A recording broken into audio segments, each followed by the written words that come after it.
வணக்கம் வணக்கம் வணக்கம். ஒரு அருமையான கோயில், நீங்கள் பார்க்க வேண்டிய கோயில், பார்க்க வேண்டிய இடம். அமெரிக்கா அட்லாண்டா மாநகரத்தில் இருக்கக்கூடிய சுவாமி நாராயண மந்திர் அப்படின்ற ஒரு கோயில். இந்த கோயிலோட மிகப்பெரிய சிறப்பு என்னன்னா, முழுவதும் பளிங்கினால் கட்டப்பட்ட அற்புதமான கோயில். இதை உங்களுக்கு நிறைய உள்ளே காட்ட போகிறேன். நீங்கள் வீட்டில் இருந்துக்கிட்டே இந்த இதை பார்க்கலாம். நாங்கள் தான் வீசா போட்டு கஷ்டப்பட்டு வந்து இது எளிமையாக உங்களுக்கு சொல்ல போகிறோம். வாங்க. சுவாமி நாராயண் மந்திர் அப்படின்னு சொல்லி பிரம்மாண்டமான கோயில்.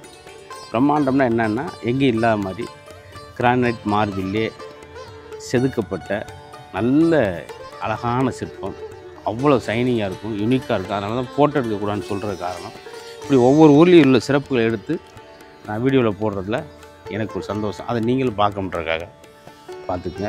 அழகாக இருக்கும், அட்மாஸ்பியர் சூப்பராக இருக்கும். அப்படியே பார்த்தீங்கன்னா அங்கே பாருங்கள் இருக்கு. நிரம்ப வெளிநாடுகள்லேருந்து நம்ம ஊருக்கு வந்து பார்க்குறாங்க. இன்னொன்று, அமெரிக்க தேசத்தில் இந்து கோயில் இருக்கிறது இன்னொரு சிறப்பு.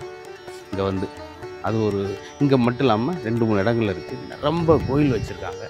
அதான் சந்தோஷம். எல்லா ஊருக்கும் போவோம் வருவோம், அது வேற. இதில் என்ன ஆச்சரியம்னா, அமெரிக்க தேசத்தில் ஒரு கிறிஸ்டின் கோயில் இருக்கும், பார்த்துருப்போம். ஹூஸ்டனில் மிக பிரம்மாண்டமான, மதுரைக்கு தான் மீனாட்சி நினச்சிக்கிட்டு இருப்போம். ஹூஸ்டன்லேயும் மீனாட்சி அருள் புரிகிறா. எவ்வளோ பிரம்மாண்டமாக அருள் புரிகிறான்னு பார்த்துக்கோ. அங்கேருந்து இருக்குது கோயில். அது மட்டும் இல்லாமல் இந்த வாரம் விநாயகருக்கு கும்பாபிஷேகம் நடக்குது. புதிய விநாயகர் ரெடி ஆகிட்டாரா? வாங்க உள்ளே வாங்க. மதுரை மீனாட்சி அம்மன் கோயிலில் எந்த அளவுக்கு விசாலமான கோயிலாக இருக்கோ, அதே அளவுக்கு யூஎஸ்ஏல வந்து பிரம்மாண்டமான ஒரு மீனாட்சி.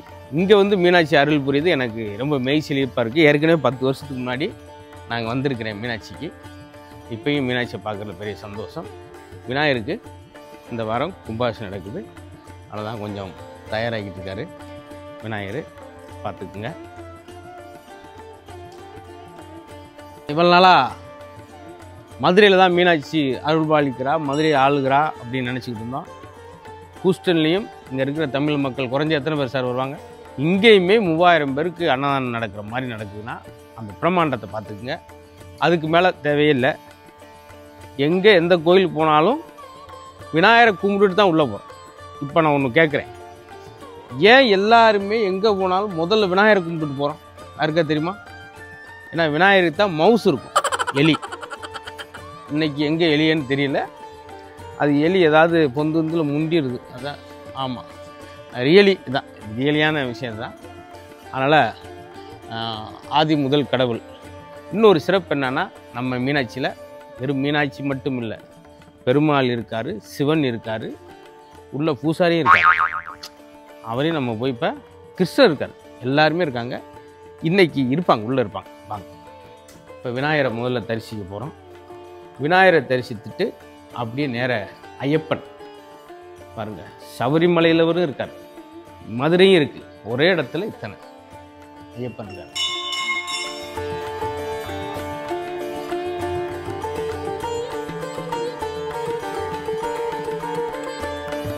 பார்த்தீங்களா?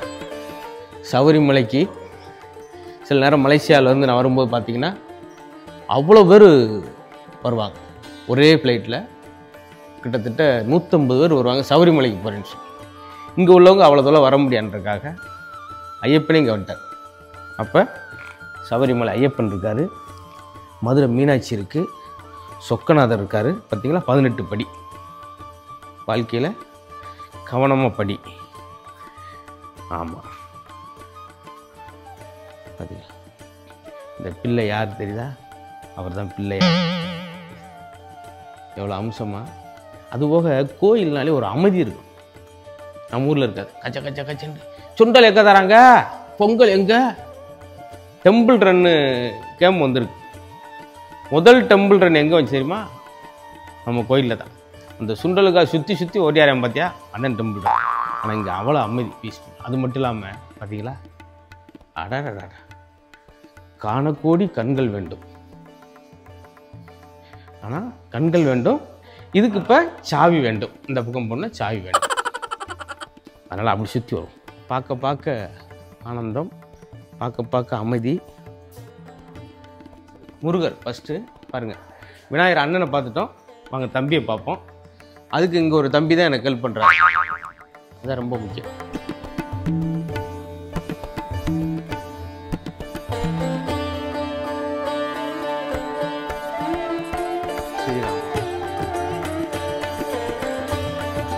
எங்கள் அப்பா ஆஞ்சநேயர் கோயில் கட்டியிருக்காரு ஊரில், கிராமத்தில்.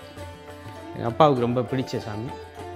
அதை எப்படி எங்கள் அப்பா அங்கே கட்டாருன்னா, ரோட்டில் ஒருத்தன் குரங்கு அடித்து போட்டப்ப அப்படி சாதாரண தூக்கி போடக்கூடாதுன்ட்டு அந்த போச்சு ஆஞ்சநேயர். அவர் வெய்ய வந்தார் அவர். அதனால் எனக்கு ஆஞ்சநேயர் போய் பிடிக்கும். என் கார்லேயே ஆஞ்சு படம் பண்ணி தான் வரைஞ்சிடும். கிருஷ்ணரே பார்த்தா கூட போகிறான் போகிற அளவுக்கு நம்மளை ஒரிஜினல் விட எவ்வளோ அழகாக பண்ணியிருக்காங்க. பிரமாதமான அற்புதமான அழகு.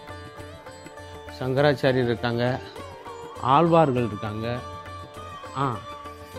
அதை விட நாயன்மார்கள் 63 நாயன்மார்கள். எல்லாத்துக்கும் 12 ஆழ்வார்கள் வச்சாச்சு. அங்கே 63 நாயன்மார்கள். எந்த குறையும் இல்லாமல் ஒரு கோயிலுக்கு அடிப்படை வந்து ஐயோ அந்த சாமியை கும்பிடல, இந்த சாமியை கும்பிடல, ஒரே இடத்துல எல்லா சாமியும் கும்பிட்டா மன திருப்தி. ஹூஸ்டனில் மீனாட்சி டெம்பிள் அது மையப்படுத்தியிருந்தால் கூட உட்புறமாக எல்லா சிற்பங்களும் ஆஞ்சநேயர் இருக்கார், ராமர், கிருஷ்ணர், ராதா எல்லாமே. அது ரொம்ப பெருமையான விஷயம். நல்லா செஞ்சுருக்காங்க. அது முழுக்க முழுக்க இங்கே இருக்குது சந்தோஷம். காலபைரவர் இருக்கார். மதுரையில் முக்கால்வாசி இங்கே வந்தாச்சு. தெப்பக்குளம் வந்துருச்சு, மேலமாசி வீதி, மீனாட்சி வந்துருச்சு. அதே போல் முருகன் திருப்பரங்குன்றம் வந்துட்டார். பிள்ளையார் வெட்டி பிள்ளையார் வந்துட்டார். அதுக்கடுத்து ஆஞ்சநேயர் நாமக்கல் தமிழ்நாட்டில் இருக்கிற வந்துடுச்சு. காலபைரவர் தனி கோயில், எல்லாருக்கும் தனித்தனி அழகா பார்த்தீங்களா. நவகிரகம் இதை சுற்றினாலே முடிஞ்சு போச்சு. நடராஜர் இந்த சிதம்பரம் வந்துடுச்சு. ஏடா சிதம்பரம் மாவட்டம் இல்லையே நினச்சிக்கிறீங்க. சிதம்பரம், சிவகாமி, அவ்வளோதாங்க. எவ்வளோ ஒரு கொடுப்பணும் பாருங்கள். நம்மளுக்குலாம் ஒரு ஏக்கம் இருக்கும், ஐயோ சௌரியமலைக்கு மாலை போட முடியலையேன்னு. காலபைரவர் ஒரு நாளைக்கு கும்பிடணும், பிள்ளையார் வெட்டிக்கு ஒரு நாளைக்கு போகணும். ஏங்க எல்லாத்தையும் இங்கே கொண்டு வரோம்னு சொல்லி அதை வெறும் கொண்டு வந்து பேருக்கால. இப்போ தான் சமீபத்தில் கும்பாசம் முடிச்சனால பல்லன்னு கோல்டே பார்த்து கோவப்படுற அளவுக்கு ஒரு கலர். கொடிமரம்னா இதுதான் கொடிமரம். அவ்வளோ அழகாக பண்ணு, இவ்வளோ கலரில் இவ்வளோ பிரைட்டாக நம்ம ஊரில் ஒரு இதில் விட நான் பார்க்கல. உங்களுக்கு ஒரு நன்றி சொல்லணும். ஏன்னா கோயிலை சுத்தமாக வச்சுருக்கிறது, அமைதியாக வச்சுருக்கிறதுக்கு நன்றி. பாருங்கள், சிங்கிள் கல் சார், ஒரே கல். அதான் ரொம்ப இப்போ நம்ம ஊரில் அதுக்காகவே இருக்கோம் பண்ணுறோம். இங்கே கோயிலுக்கான வாய்ப்பு ரொம்ப குறைவு. யூஎஸ்ஏல வந்து அமெரிக்காவில் வந்து என்ன அப்படி வரப்போகுது. ஆனால் ஒரே கல்லை பார்த்தீங்களா.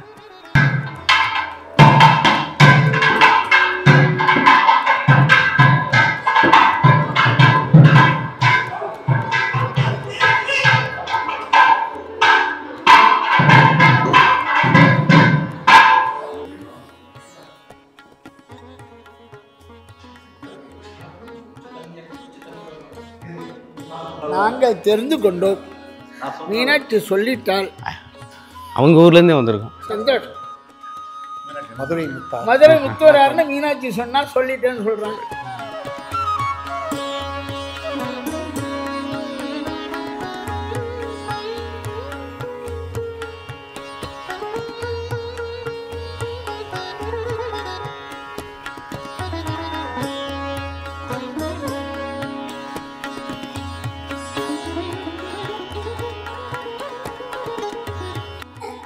துர்க்கை, நான் கூட மீனாட்சினா மீனாட்சி மட்டும் இருக்குன்னு நினச்சோம்.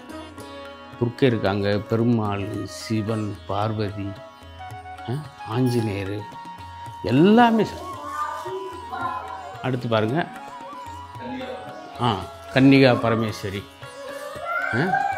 எல்லாம் இருக்கிற முக்கியம் இல்லை, அவ்வளோ அம்சமாக நல்ல நேர்த்தி, நல்ல வடிவாக செஞ்சுருக்காங்க எல்லாமே. பார்த்தீங்களா, அது ரொம்ப எனக்கு பிடிச்சிருக்கு. மன நிறைவு தருது. இன்னொன்று, கிறிஸ்துவ பூமியில் நம்ம கடவுள் இருக்கிறது ரொம்ப பெருமையான விஷயம். ரொம்ப நேசிக்கிறேன், பாராட்டுறேன். இதை இவ்வளோ நாளாக அது கும்பாபிஷேகம் விழா நம்ம ஊரில் மாதிரி நடந்துக்கிட்டே இருக்கு. ரொம்ப மகிழ்ச்சி, ரொம்ப மகிழ்ச்சி.